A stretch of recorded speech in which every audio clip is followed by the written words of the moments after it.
Ok. Y bueno, si en algún momento usamos algún término con el que no están muy familiarizadas o familiarizados o algo que les queda duda, pues siéntanse libres de interrumpirnos, pueden alzar su mano como comenta Diana o incluso si no escuchamos o no estamos prestando atención a las manitas, pues interrumpirnos para que pueda quedar más claro todo, ¿va? Entonces, como les mencionaba Diana, pues nosotros dos formamos parte de la línea de investigación en invertebrados aquí en el laboratorio y justo nos interesa muchísimo este estudio comparativo de otras especies, no necesariamente las que se estudian normalmente en los laboratorios. Y pues queríamos hablarles un poco de estos estudios comparativos que se realizan principalmente en las neurociencias y por qué nosotros consideramos que es muy importante, ¿no? Ampliar nuestros modelos de estudio.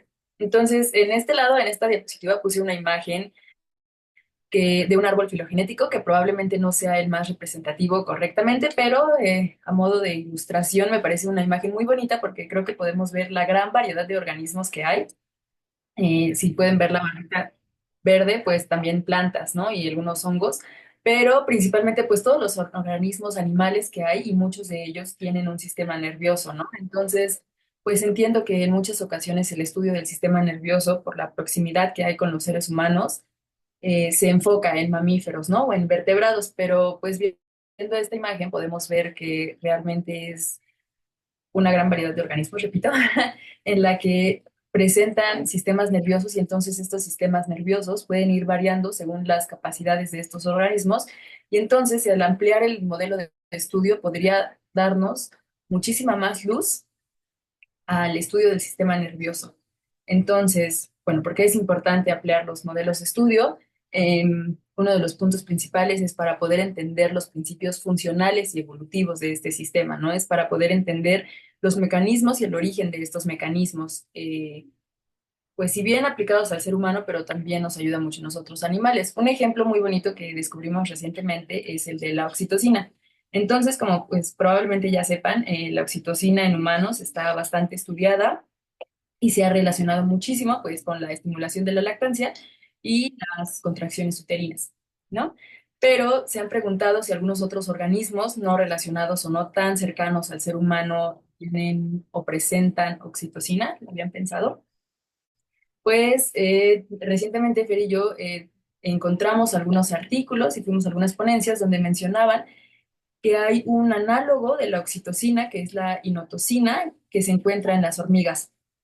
Entonces, bueno, perdón, quiero hacer una interrupción y quería estar segura si todas y todos entendemos bien lo que es un análogo y un homólogo. ¿Sí? ¿No? Tal vez. No. Ah, ok, perfecto. Súper. Entonces, explicamos rápidamente. Hay características análogas y homólogas que se han estudiado a lo largo de la evolución de los organismos. Una característica análoga es estas, pues sí, características que tienen una función similar en los organismos, pero que evolucionaron de manera diferente. No tienen un ancestro en común, digamos, ¿no? Entonces, un ejemplo podría ser las alas de los insectos, no sé, las abejas que tienen alas, y las aves también tienen alas. Entonces, estas dos extremidades o estas dos partes de su cuerpo evolucionaron de manera diferente. No tienen el mismo ancestro en común, pero tienen la misma función. Tanto para las abejas como para las aves les ayuda a volar, ¿no? Eso sería un órgano análogo. Y un homólogo, lo que pasa es que tienen el mismo origen evolutivo, pero pueden tener una función diferente.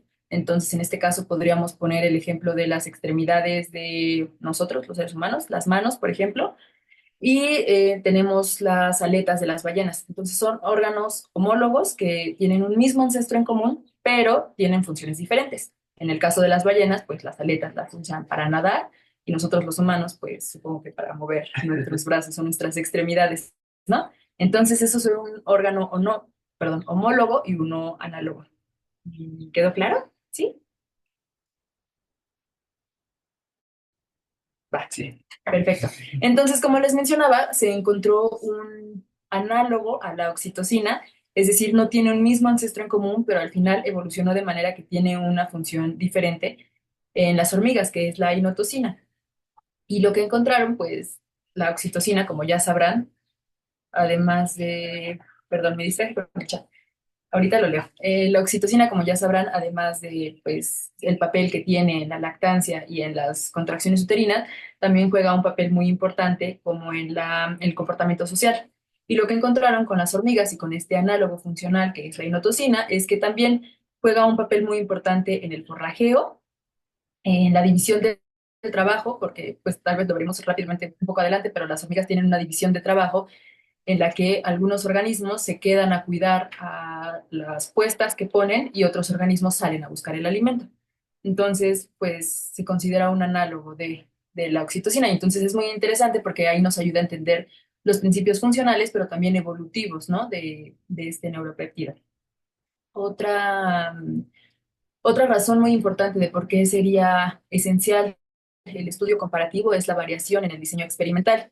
¿Esto a qué se refiere? Pues al trabajar con organismos diferentes al ser humano, que son diferentes, perdón, voy a interrumpir tantito para leer el chat porque vi que alguien puso por favor y no sé si es algo Nos importante. preguntaron cuál era, si puedes repetir el nombre de ese análogo. Ah, claro, sí, es la inotocina. Entonces, como les mencionaba, es importante la variación en el diseño experimental porque al manejar con animales que son muy diferentes a los seres humanos o a los mamíferos con los que estamos acostumbrados y puede que estemos un poco más familiarizados con los estímulos sensitivos que pueden percibir o con las conductas que pueden realizar, nos salimos un poco o nos alejamos un poco del antropomorfismo, perdónenme. Entonces, también ayuda a que los resultados no se generalicen excesivamente porque estamos hablando de diferentes especies. Y un ejemplo muy bonito que encontré, y también hablamos mucho en clases y a mí me gusta, es que estamos muy familiarizados a entender los gestos, ¿no? Entre los seres humanos podemos más o menos identificar qué gestos pueden ser de enojo, qué gestos pueden ser de alegría. Pero ¿qué es lo que pasa cuando llevamos eso a otros organismos que puede que también generen gestos faciales como lo hacemos los seres humanos? Y entonces un ejemplo es con los primates. Entonces, no sé si sabían, pero por ejemplo, los primates antes de tener alguna conducta agresiva tienden como a sonreír un poco. Y esto en algún momento llevó a alguna confusión. Vimos un caso de una persona que tenía como un primate de mascota, digamos, con el que estaba muy familiarizado, y entonces hay una confusión de estos pues de estas conductas que si bien ya se tienen muy establecidas nosotros como seres humanos, con los primates no se había entendido bien porque se había generalizado en exceso, ¿no? Entonces, esta persona que convivía con el primate, pues ve este gesto que pareciera una sonrisa y entonces no pensaría que va a haber una conducta de agresión después, ¿no? Ese es un ejemplo de cómo es que al ampliar nuestros estudios comparativos, podemos, número uno, reducir el antropomorfismo, pero también no generalizar excesivamente los resultados que se pueden obtener de diferentes experimentos que se llevan a cabo con los animales, que es algo muy importante porque, pues volviendo a nuestro gran ejemplo de nuestro árbol filogenético, como podemos ver, el ser humano está aquí arribita, pero pues estudiar el sistema nervioso en el ser humano y en los mamíferos, que es lo que está más próximo, nos está limitando bastante de todo lo que hay, ¿no? En nuestro árbol filogenético y de todos nuestros animales que también tienen estas repertorio conductual y tienen respuestas cognitivas. ¿Hasta aquí todo bien?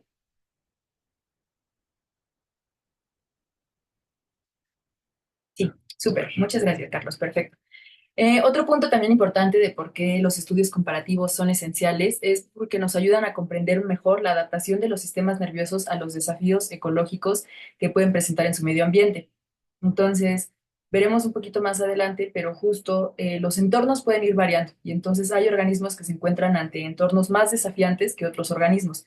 Y es muy importante poder entender cómo es que, no solamente el sistema nervioso, ¿verdad? Pero es lo que nosotros estudiamos, pero cómo puede ir variando estas respuestas ante estos desafíos ecológicos que pueden tener ante ciertos ambientes. Perfecto. Puedes poner la siguiente, por fin. Ok, estas imágenes que vemos aquí de su lado izquierdo, me parece, podemos ver el cerebro de varios mamíferos. Entre ellos, pues está, no sé, el del ser humano, el de la jirafa, el del gato, el del perro. Y como pueden ver, son estructuras que si bien difieren en tamaño, son bastante similares, ¿no? Todas nos dan esta idea de cerebro que tenemos bastante establecida. Las imágenes que están a color del lado izquierdo, del lado derecho de su pantalla justo. Si están viendo del mismo lado que Ah, nosotros. ok, perfecto, perdón. Del lado izquierdo son también ilustraciones de sistemas nerviosos, pero no son de mamíferos ni de vertebrados. La que tenemos en la parte de arriba es un sistema nervioso o un cerebro de una abeja. Del lado inferior derecho es el de un pulpo y del lado izquierdo es el sistema nervioso de un planario, de un gusano.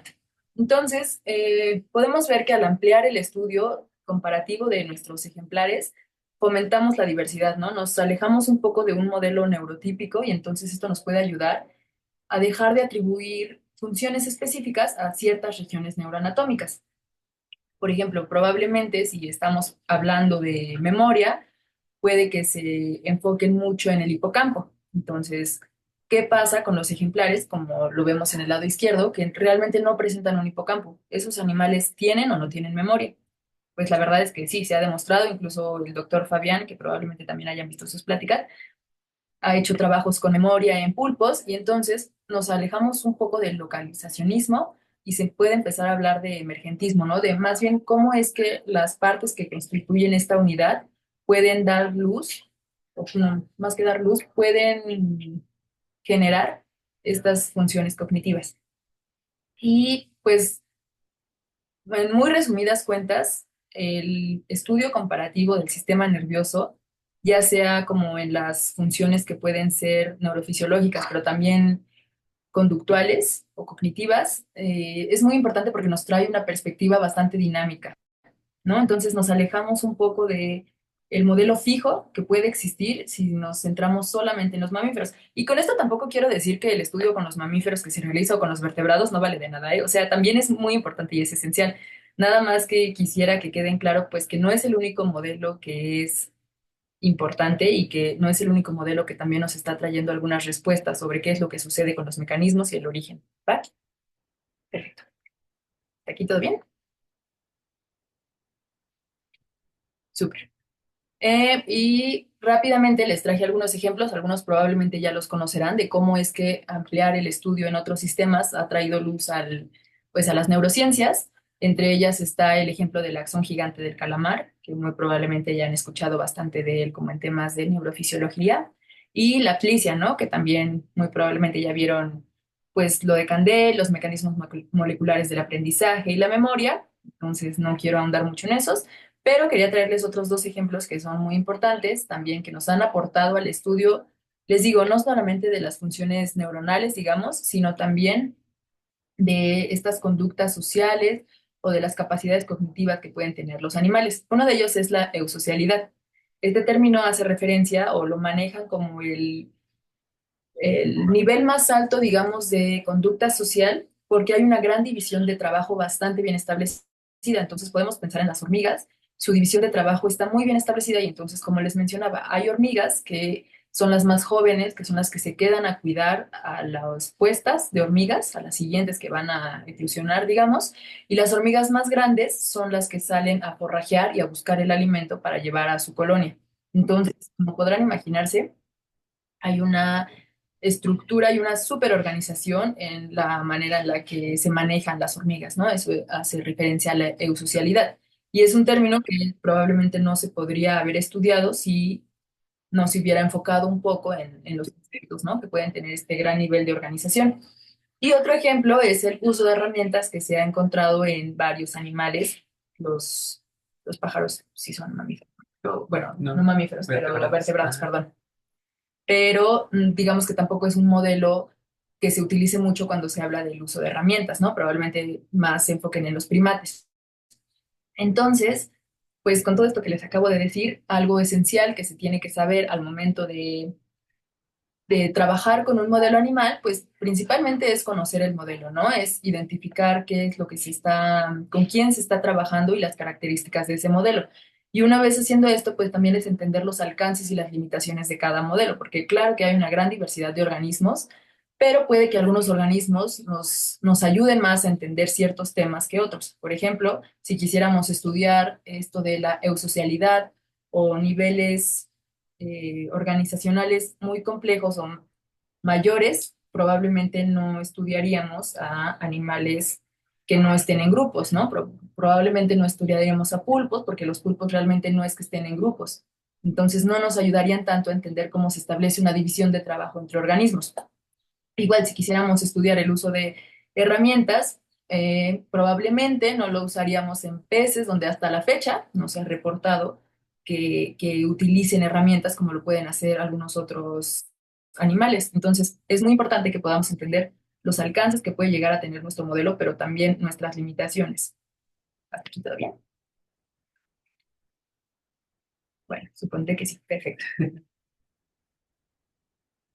Bueno, pues justamente como ya les empezaba a comentar Nina, pues el sistema nervioso es algo que a nosotros en particular nos interesa mucho y pues como pequeño breviario pues destacar algunas de sus funciones que es que coordina procesos y funciones de los distintos sistemas del cuerpo, ¿no?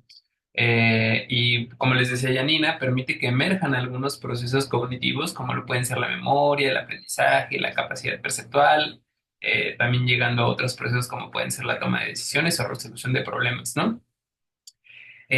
Lo que sí me gustaría destacar aquí es que el sistema nervioso, si bien permite que emerjan estas capacidades, no es, digamos, el único componente necesario para que emerjan ciertas conductas que a nosotros como personas psicólogas, pues es sobre todo la manera en la que tenemos más herramientas para trabajar, ¿no? Con la parte conductual. Entonces, debemos tomar en cuenta todo lo que compone a un organismo y en ello también está, ahorita vamos a centrarnos un poquito más, el medio que circunda a ese organismo, ¿no? Porque de alguna manera pensemos en el medio como una serie de retos a los que nos enfrentamos constantemente y que entonces van a enseñarnos a cómo enfrentar esos retos de acuerdo a las experiencias previas que tuvimos, ¿no? Y eso también ocurre a nivel filogenético, es decir, a lo largo del desarrollo de las especies que conocemos ahora, eh, el entorno ha moldeado cómo estas especies se forman fisiológicamente, pero también conductualmente, ¿no? Y entonces aquí les puse algunos ejemplos. El que tienen hasta su lado derecho, de color amarillito, pues es un sistema nervioso de un homínido. Este aquí, como el que ya les mostró Nina, es el sistema nervioso de un pulpo. Como pueden ver, pues aquí su cerebro está entre sus ojos, esta parte de acá atrás que parece en primera instancia que su cabeza es en realidad su manto y alberga sus órganos, algunas glándulas, el resto de sus sistemas. Y gran parte de sus células nerviosas se encuentran distribuidas por sus extremidades, ¿no? A lo largo de sus brazos. Diferente a lo que ocurre con el ser humano, por ejemplo, que la mayor parte de sus células nerviosas se encuentran centralizadas en el cerebro y en la médula. Y por acá tenemos otro tipo de organización completamente diferente, que es la de una anémona. Es un sistema al que se le denomina como sistema nervioso de tipo reticular. Imagínense que las células nerviosas están aquí distribuidas en cada uno de estos puntos donde convergen estas fibras nerviosas que se ven aquí, como si fuera un empedrado.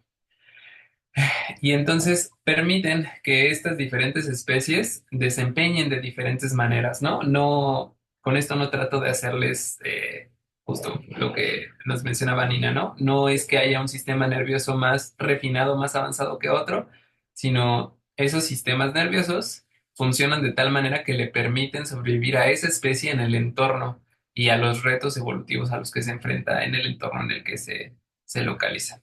Entonces, a esto voy con esta frase que les colocaba aquí. Los sistemas nerviosos son un sistema que está súper especializado, ¿no? En la adquisición y respuesta a la información del medio, pero que también es plástico, que nos permite adaptarnos a distintos retos del entorno. Sobre todo está muy o hemos visto muchos estudios como evolutivos que lo relacionan mucho el que emergiera el movimiento con que emergiera el sistema nervioso. Entonces nos permiten ser un poco más flexibles en cuanto a cómo enfrentamos retos en el medio ambiente.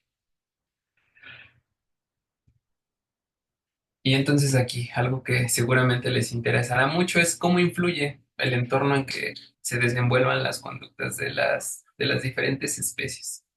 Entonces, a mí me gusta verlo como de esa manera, dividida en dos tipos de componentes.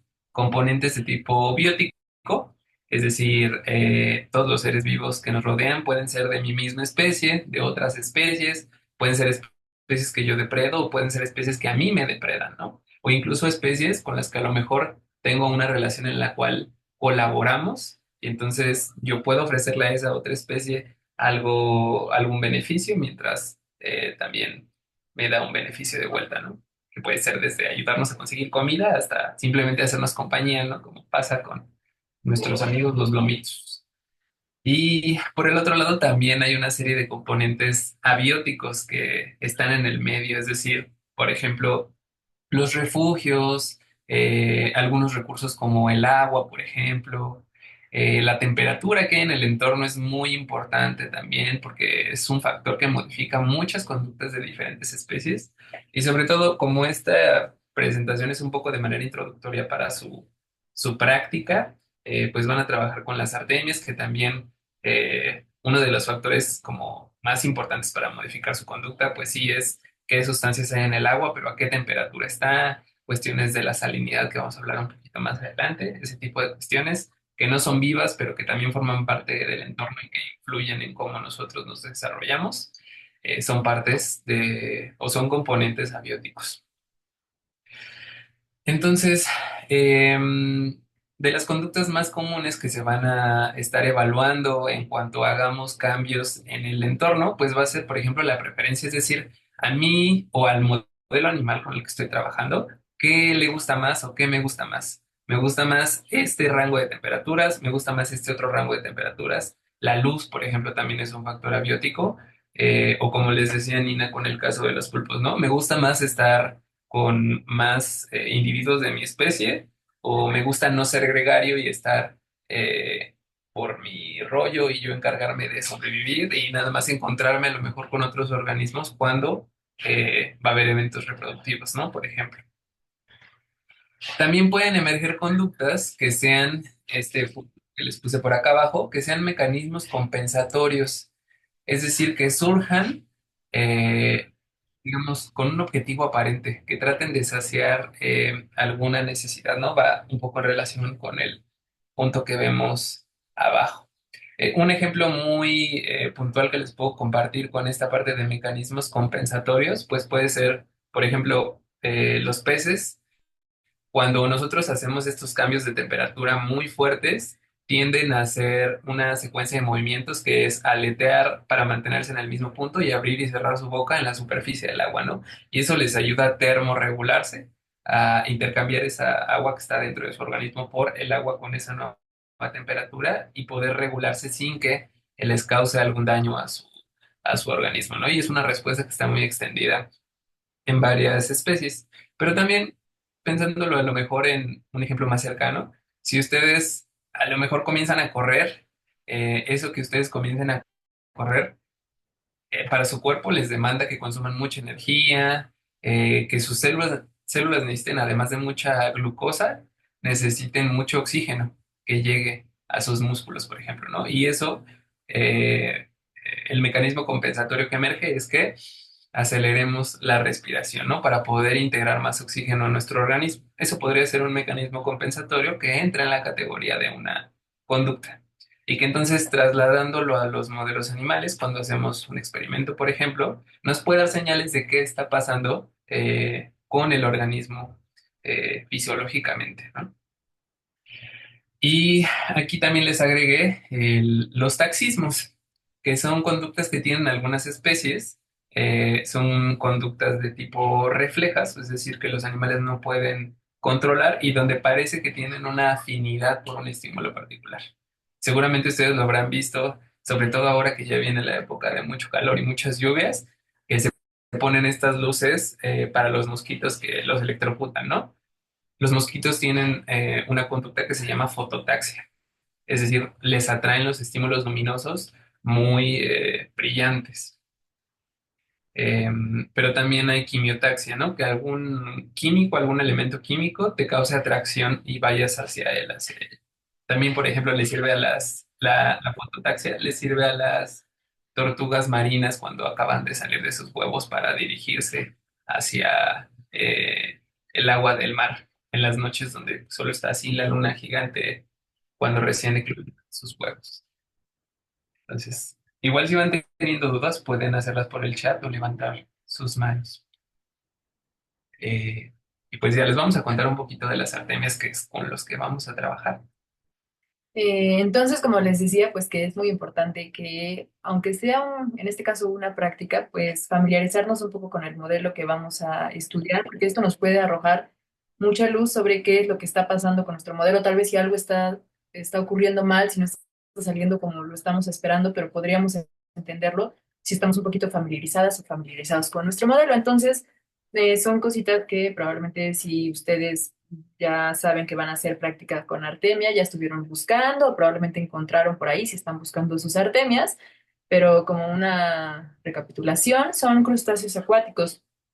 Son como un subgrupo de los artrópodos, que son los insectos, pero digamos su versión marina, ¿no? En el agua. Son una población altamente distribuida y ahorita vamos a enfocarnos un poquito más como en por dónde, pero con estas capacidades de resiliencia que le llaman del ecosistema, tienen tolerancia a parámetros, digamos, muy extremos que les permiten justo habitar diferentes cuerpos de agua a lo largo de todo el mundo. Entonces, los pueden encontrar desde Australia hasta Chile, por ejemplo, ¿no?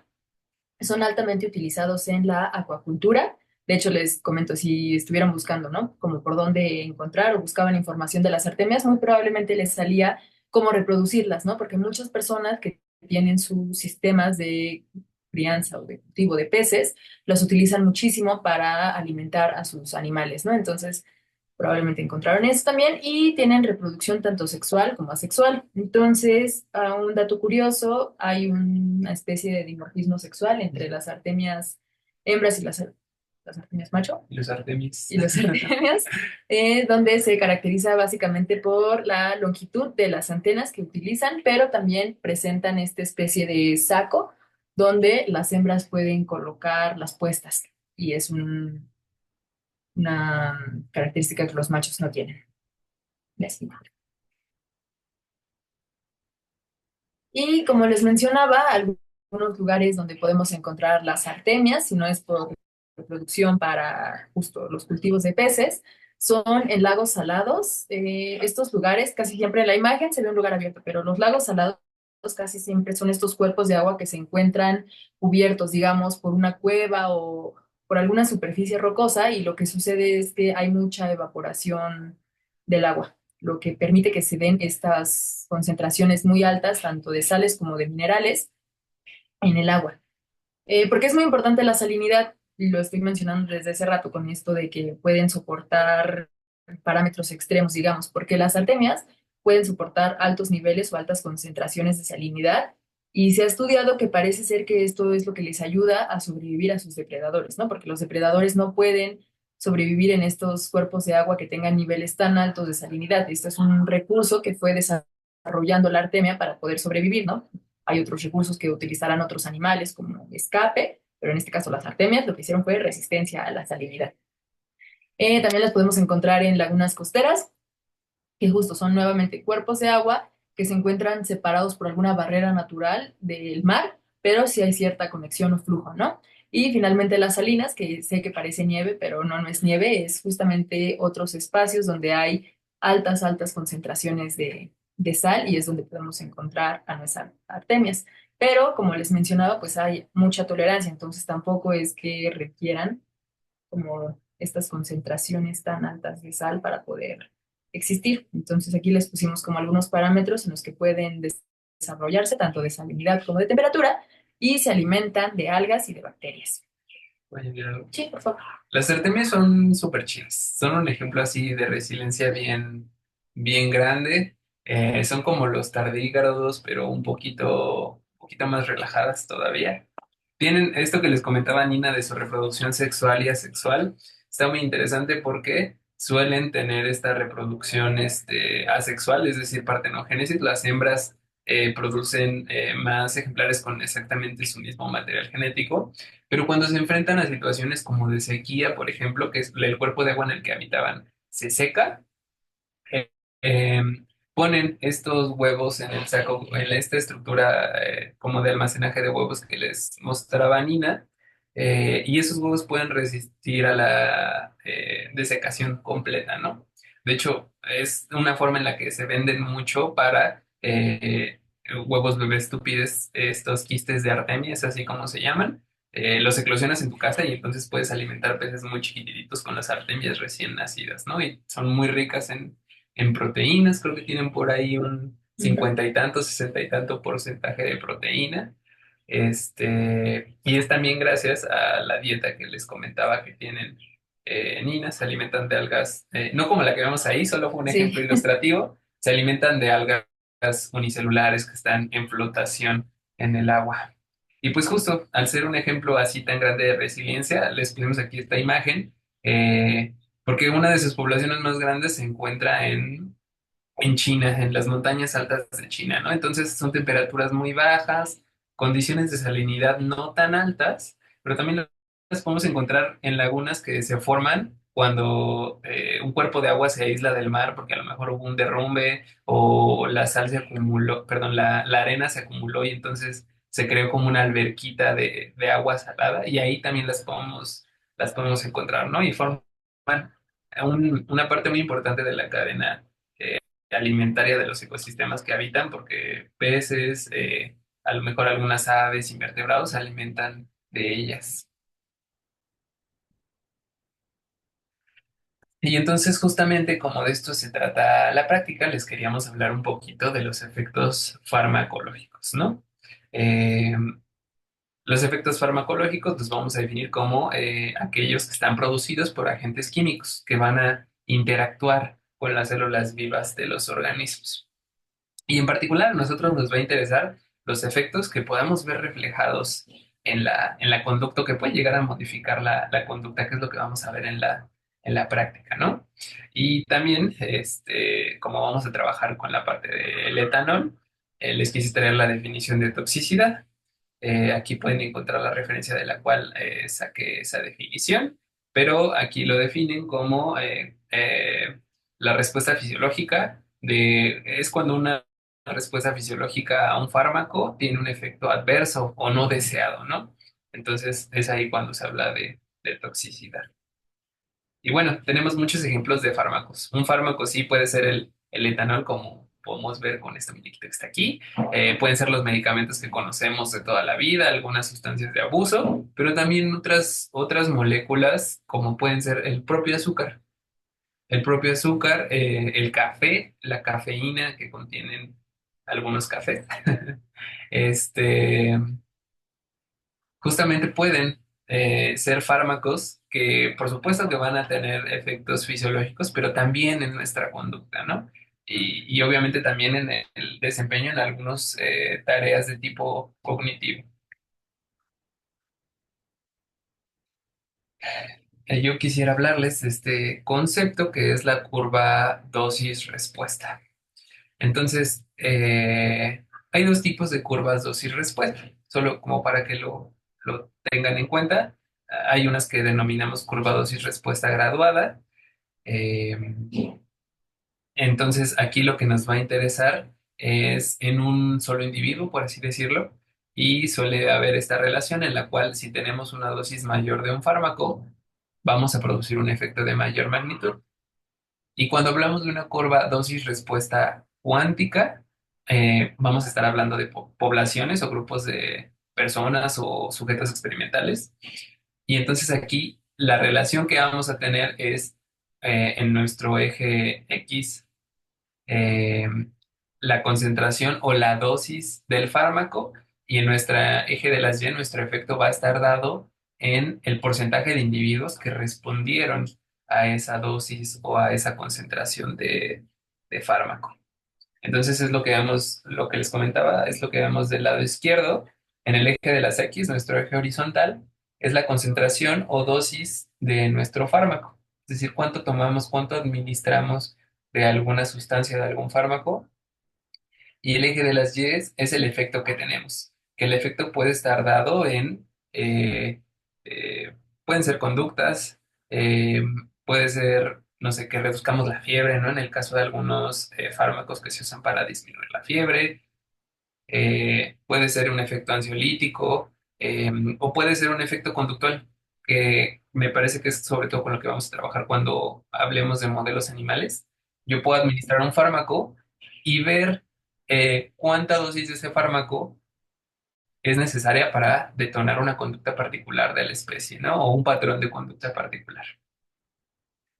Y es lo que les comentaba aquí, ¿no? Puede haber respuestas conductuales, pero también fisiológicas.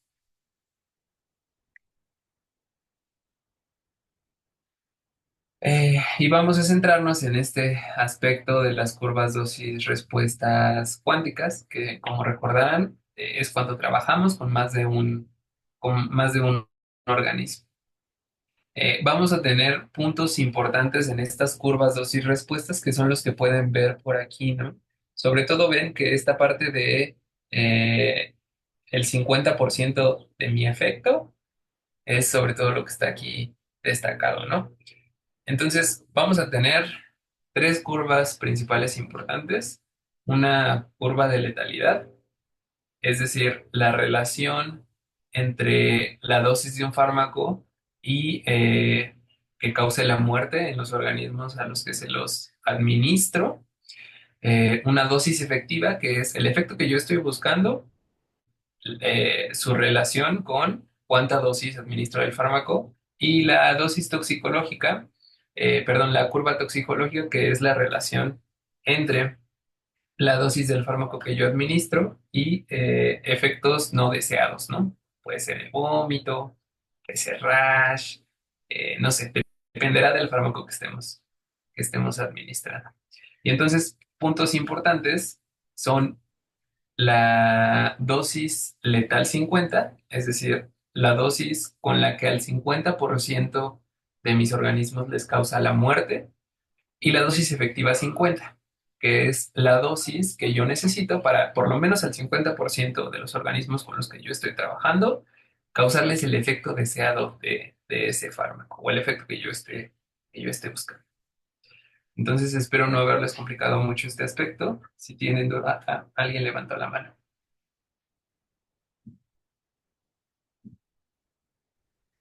Ay, sí, yo, ¿podrías repetir, por favor, la diferencia, bueno, la dosis efectiva, por favor? Sí, la dosis efectiva 50, eso es importante. Dosis efectiva 50 es la dosis o es el punto en el cual se relaciona la dosis que yo necesito para causarle el efecto al 50% de los sujetos con los que yo estoy trabajando, o el 50% de sujetos de una población o de mi grupo experimental. ¿Sí? Eh, bueno, no sé si a lo mejor les ayude a que quede un poco más claro. Hay otros puntos en la curva dosis-respuesta, como puede ser este que vemos aquí, que es E de 9, que es el punto en el cual eh, la dosis necesaria para causarle al 9% de los sujetos el efecto deseado. ¿Sí? Pero este dosis efectiva 50 es el punto como más relevante. ¿Sí quedó más claro, Sí. Gus?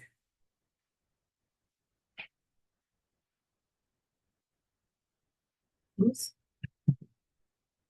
Es que le tengo que picar para que pueda reactivar Ah, su audio y ya le piqué, pero Ah, ya, es que sí, decía que no podía hablar yo. no Me está muy bien. tenían en mute. Sí, ya, muchas gracias. gracias. Igual si si es un poco complicado, si me revuelvo mucho, por favor, pueden interrumpirnos a levantar su mano. Bueno, tenemos una Pero, pregunta en el perdón, chat. sí, justo, Fernando, gracias. Ah, sí, la curva efectiva es la relación. la curva. La parte de la curva es la relación entre la dosis y el efecto deseado. Se usa como punto de referencia este punto de dosis efectiva 50 porque, bueno, es que ese es otro concepto, pero marca para las personas que recetan los fármacos o que están encargándose de estudiar los efectos que tienen los fármacos, marca parámetros para poder en el futuro, cuando el fármaco se vaya a administrar a las personas o a los animales no humanos, el punto en el cual abrimos una ventana terapéutica, es decir, una ventana en la cual le puedo administrar a las personas el fármaco y que les traiga los efectos beneficiosos, pero que esté lejos de que les cause efectos negativos o de que les pueda incluso causar la muerte. Entonces, por eso es importante este punto de la dosis efectiva 50. Pero podemos hablar de dosis efectiva 9, de dosis efectiva 20, de dosis efectiva 75, por ejemplo. Sí. Creo que Algo que ahorita nos están mencionando importante Nina y Fernando tiene que ver con que las curvas coexisten dentro de una misma manipulación farmacológica. O sea, cuando administramos un fármaco, no solamente estamos manipulando efectos deseados, sino también efectos no deseados e incluso la letalidad. Lo que se busca cuando se prescribe un fármaco es que la dosis que administremos esté lo más cercana a los efectos deseados y lo más lejana a los no deseados y lo alejadísima, perdón, de la letalidad. Entonces, si ustedes ven aquí en la imagen que nos ponen Nina y Fernando, si me ayudas, Fernando, ahí señalando el punto donde podríamos decir, en todos los sujetos, la azulita, en todos los sujetos, en el 100% de los sujetos, en todos los sujetos a los que yo les administré la dosis alta, pues tuve el efecto deseado. El problema es que yo me estoy acercando, bájate ahora sí. Bueno, me estoy acercando a lo que sería la curvita roja, que ahorita ahí está muy lejana, pero porque es un fármaco que tiene una ventana de seguridad relativamente amplia, pero no pasa en todos los fármacos. Entonces, entre más me aleje yo de la curva, que es justamente lo que busca esta dosis efectiva 50, que es el 50% de perdón, que el fármaco produzca el efecto deseado en el 50% de los organismos, es un punto en el que yo garantizo que voy a tener un efecto deseado, pero que no estoy incurriendo en el traslape de las curvas, ni de efectos no deseados, ni de letalidad bueno, en los estudios que se realizan para evaluar la seguridad del fármaco. Entonces, ese es como también el asunto. muchas gracias, Diana.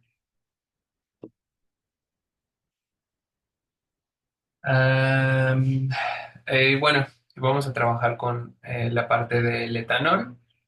Es en vertebrados, un fármaco depresor del sistema nervioso, es decir, reduce la actividad del sistema nervioso en general, evita que algunas neuronas disparen, por lo cual produce efectos de desinhibición, pero también otros efectos conductuales muy, muy típicos, ¿no? La pérdida de la coordinación, en dosis más altas, la dificultad de formar el lenguaje en el caso de los seres humanos. Y pues también tiene efectos en el metabolismo y en el sistema endocrino, ¿no? Entonces, de ahí que vengan algunos de sus efectos negativos o que van en detrimento de la salud a largo plazo. Si el consumo de alcohol es muy crónico y sobre todo en dosis más altas. Y también, bueno, esto es causado porque cuando ingerimos el alcohol, nuestro organismo lo metaboliza y lo transforma en otras sustancias. Digamos que esa molécula de etanol, nuestro cuerpo la separa en moléculas más chiquitas y algunas de esas pueden causar daño directamente en nuestras células. Entonces aquí solo quería enfatizar también el apartado de que las concentraciones cuando hablamos de fármacos suelen ser logarítmicas.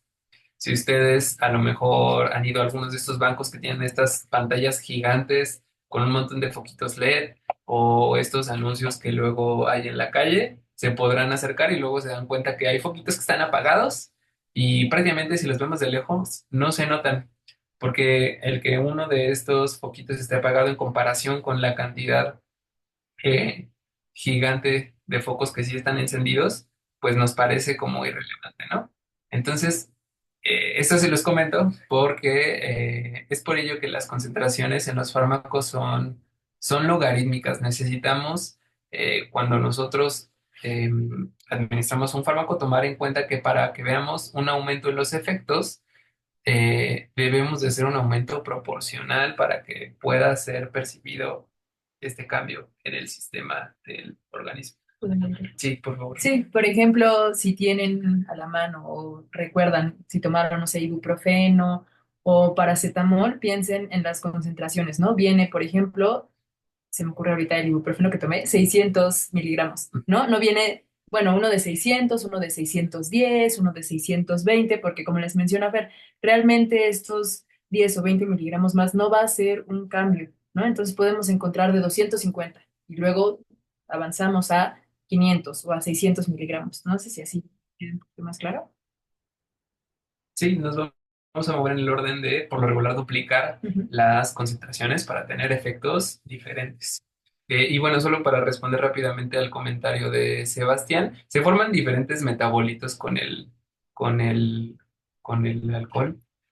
Que incluso los metabolitos que se forman pueden depender también de si estamos consumiendo, de si hay policonsumo con otras sustancias. Entonces se pueden formar diferentes compuestos. Pero sí tienen un efecto muy similar, que es deshidratar las células. Y si deshidratamos de manera crónica las células, puede haber parte celular.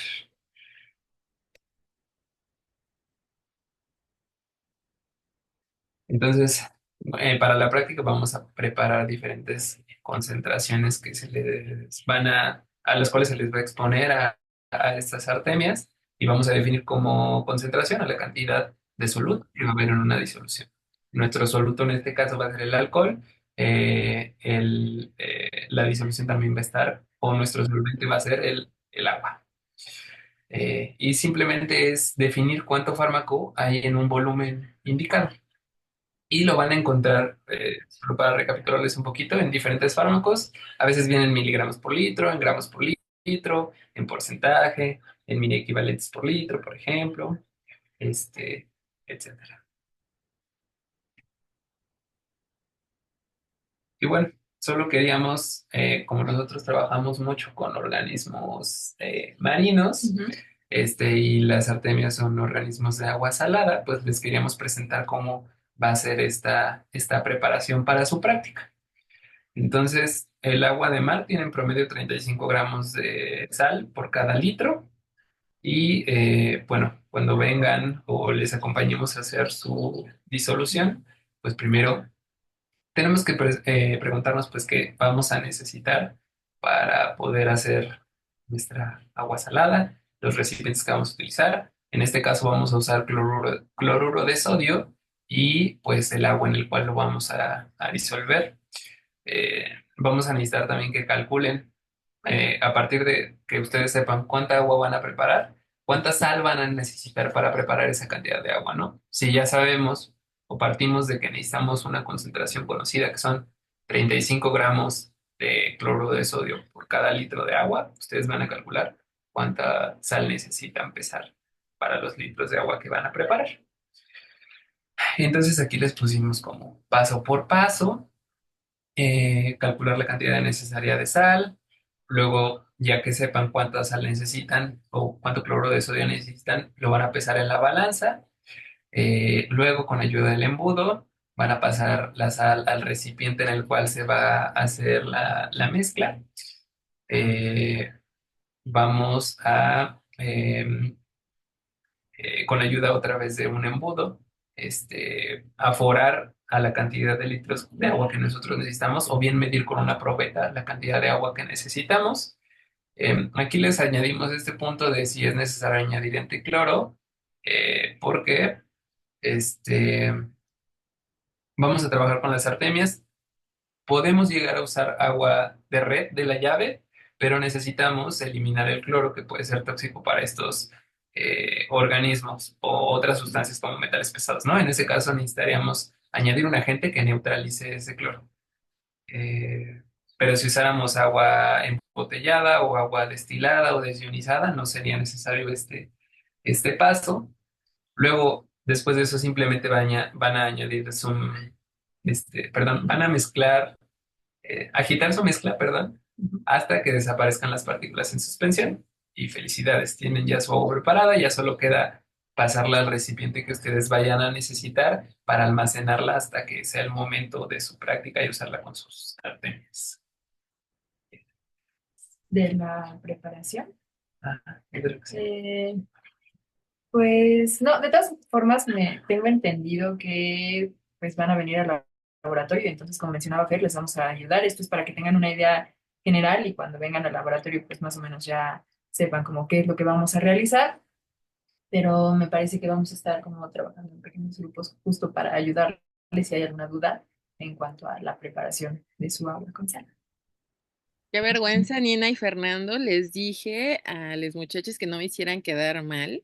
Y aquí está su compañero Gus haciéndome quedar mal, porque efectivamente yo les dije que ustedes iban a hacer las soluciones. Nina y Fernando nos iban a apoyar. Yo les voy a proveer el material, pero ustedes van a hacer las soluciones. Una persona representante de cada uno de los 31 equipos que tengo yo ahorita registrados.